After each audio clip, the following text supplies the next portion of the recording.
Judiciary और religion का रिश्ता हमेशा एक सेंसिटिव और कॉम्प्लेक्स डिबेट रहा है और जब एग्जीक्यूटिव हेड हमारे प्राइम मिनिस्टर खुद ऐसे इश्यूज में शामिल हो जाते हैं तो बात और ज्यादा कॉम्प्लिकेटेड बन जाती है। हर नए दिन एक नई कंट्रोवर्सी, चाहे वो फॉर्मर सीजे डीवाई चंद्रचूड़ के घर गणपति पूजा में शामिल होना हो या अजमेर शरीफ दरगाह पर चादर भेजना। अब एक बार फिर पीएम मोदी का अजमेर शरीफ दरगाह के लिए सेरेमोनियल चादर भेजना एक नई डिबेट का कारण बन गया है। एक ऐसी डिबेट जो रिलीजन, पॉलिटिक्स और जुडिशरी के टैंगल्ड वेब को दिखाती है। अजमेर शरीफ की रोशनी में हमेशा एक स्पिरिचुअल मैसेज छुपा होता है, पीस और हार्मनी का, पर इस बार एक नए ट्विस्ट के साथ। प्राइम मिनिस्टर नरेंद्र मोदी की तरफ से अजमेर शरीफ दरगाह पर भेजी गई सेरेमोनियल चादर अब एक लीगल और रिलीजियस डिबेट का सेंटर बन गई है।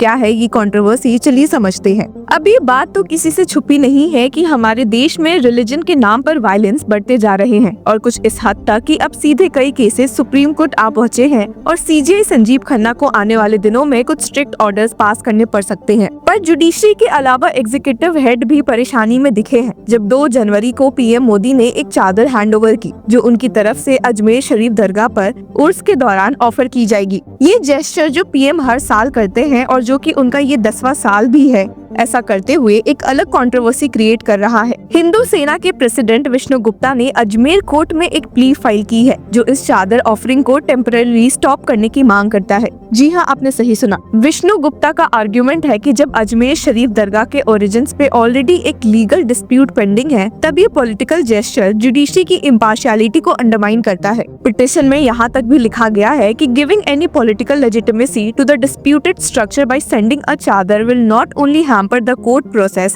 but will also taint the court's independence। पर अब आप सोच रहे होंगे कि ये लीगल डिस्प्यूट क्या है। हिंदू सेना का क्लेम है कि अजमेर शरीफ दरगाह एक एंशिएंट शिव टेम्पल के रिमेन्स पर बनाया गया था और उनकी डिमांड्स है कि archaeological survey of India site की इन्वेस्टिगेशन करे, शिव टेम्पल को वापस से रिकंस्ट्रक्ट किया जाए और एक शिव लिंग जो अलिजेडली अंडरग्राउंड पैसेज के नीचे है उसका एग्जामिनेशन हो। भगवान श्री संकट मोचन महादेव विराजमान के नेक्स्ट फ्रेंड के रूप में विष्णु गुप्ता ने अपनी सूट में ये दावा किया है कि अजमेर शरीफ दरगाह पुराने हिंदू मंदिरों की जगह पर बनने लगती है। उन्होंने कहा कि ये पुराने मुस्लिम शख्सों के समय का आम प्रथा था जिसमें कुछ ढांचों को बदलकर और कुछ नए ढांचे जोड़कर नया स्थान बनाया जाता था। गुप्ता का ये भी दावा है कि दरगाह कॉम्प्लेक्स के एक अंडरग्राउंड पैसेज में एक शिवलिंग स्थित है जिसके कारण हिंदू भक्तों का आर्टिकल 25 ऑफ इंडियन कॉन्स्टिट्यूशन के तहत पूजा का अधिकार लगातार वायलेट हो रहा है। इंटरेस्टिंगली पिछले महीने अजमेर कोर्ट ने आर्कियोलॉजिकल सर्वे ऑफ इंडिया को इस मामले में एक नोटिस भी जारी किया था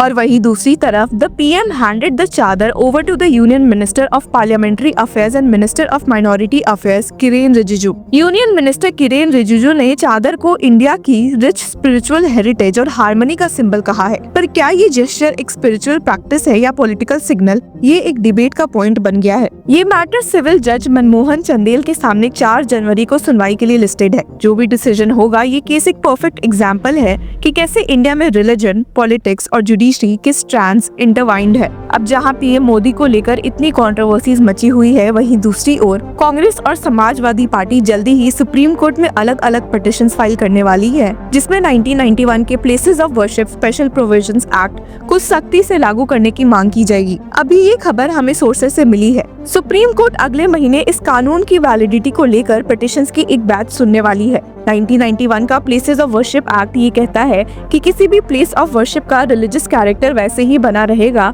जैसे वो 15 अगस्त 1947 को था। बस एक एक्सेप्शन दिया गया था, राम जन्मभूमि बाबरी मस्जिद के मामले में। ये कानून नरसिम्हा राव सरकार के दौरान पास हुआ था जब अयोध्या में राम मंदिर की मांग को लेकर आंदोलन चालू हुआ था। अब ये नए पिटिशंस इस बैकड्रॉप में आए हैं जब राइट विंग ग्रुप्स मस्जिदों के सर्वे की मांग कर रहे हैं, ये जांचने के लिए कि क्या वो मंदिर के प्रेमाइसेस पर बनाई गई थी। और ऐसे हमने बीते दिन देखा ही है कि सीजे संजीव खन्ना ने AIMIM चीफ असाउद्दीन ओवैसी की प्ली को इस मामले में टैग किया है, जहां वे भी इस एक्ट के फेवर में बोलते हुए दिखे हैं। मस्जिद मंदिर की लड़ाई यूपी में संभल इलाके से काफी हीटेड हो गई थी जब रिलीजियस वायलेंस के नाम पर 4 लोगों की मौत हुई और वहाँ टेंशंस और बढ़ गए जब थर्सडे 2 जनवरी तारीख को चमदूसी कोर्ट में एक सिग्निफिकेंट डेवलपमेंट हुआ शंबल जामा मस्जिद हरिहर केस में। कोर्ट कमिश्नर ने अपना सर्वे रिपोर्ट सबमिट किया जो इस ऑनगोइंग डिस्प्यूट को और इंटेंसिफाई कर रहा है। ये सर्वे एक लोकल कोर्ट के ऑर्डर पर किया गया था जिसमें ये इन्वेस्टिगेट करना था कि क्या मॉस्क का साइट पहले एक हरिहर टेम्पल था।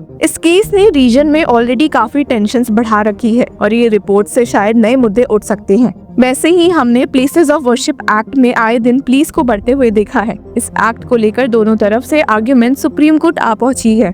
एक तरफ बीजेपी के लीडर्स जैसे सुब्रमण्यम स्वामी और एडवोकेट अश्विनी कुमार उपाध्याय कह रहे हैं कि ये एक्ट हिंदू, बुद्धिस्ट, जैन और सिख कम्युनिटीज के राइट्स को अनजस्टली रिस्ट्रिक्ट करते हैं। उनका कहना है कि ये उन रिलीजियस साइट्स को रिक्लेम करने का चांस नहीं देता जो हिस्टोरिकल इन्वेजन्स के दौरान अलिजेडली डिस्ट्रॉय हुए थे। वहीं दूसरी ओर एक इंटरव्यू के दौरान सीनियर एडवोकेट जेसाई दीपक ने कह दिया कि सुप्रीम कोर्ट का ये स्टे ऑर्डर सही नहीं है, इसलिए क्योंकि बस इस वजह से कि देश में सोशल अनरेस्ट हो रहा है तो लीगल प्रोसीडिंग्स रोक देनी चाहिए काफी गलत है। He stated, If a court order of a survey incites violence or results in unprovoked violence, or the court order itself is seen as a provocation, then there is a problem in the manner in which the Indian state's exclusive claim over the monopoly of violence or force has been challenged. You can't even enforce a court order. And two, if a lawful legal proceeding and action is brought to a grinding halt under the fear of stone pelting, what does it say about your aspirations of becoming a Vishwaguru? Okay.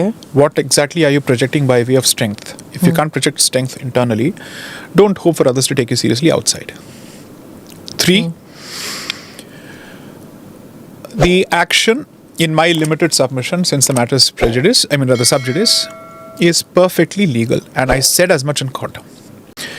But I think constitutional institutions owe their allegiance to the law, to the constitution, and they should simply ask themselves whether these proceedings must be held hostage under the shadow or threat of violence. I hope they won't be. And two, what does it do to the rights of all those parties who have a right under the law to initiate these proceedings? That is the basic question. See, if social unrest becomes the barometer for any action, कोई भी किसी को पैसे देके 40-50 लोगों को इकट्ठा करेगा और पत्थर फेंकना शुरू करेगा, that immediately questions the law and the legal action. ऐसे थोड़ी होगा. That can't be the barometer or the yardstick for it. Three, I genuinely hope that this matter is heard quickly and it is decided regardless of reactions of any section of the public or community from whichever side. Decide it on merits. Deal with it on merits. Let's apply the black letter of the law along with its spirit and ask ourselves whether what has been happening in the context of Kashi and Mathura are truly unconstitutional or illegal or impermissible or so on and so forth. Let's test that.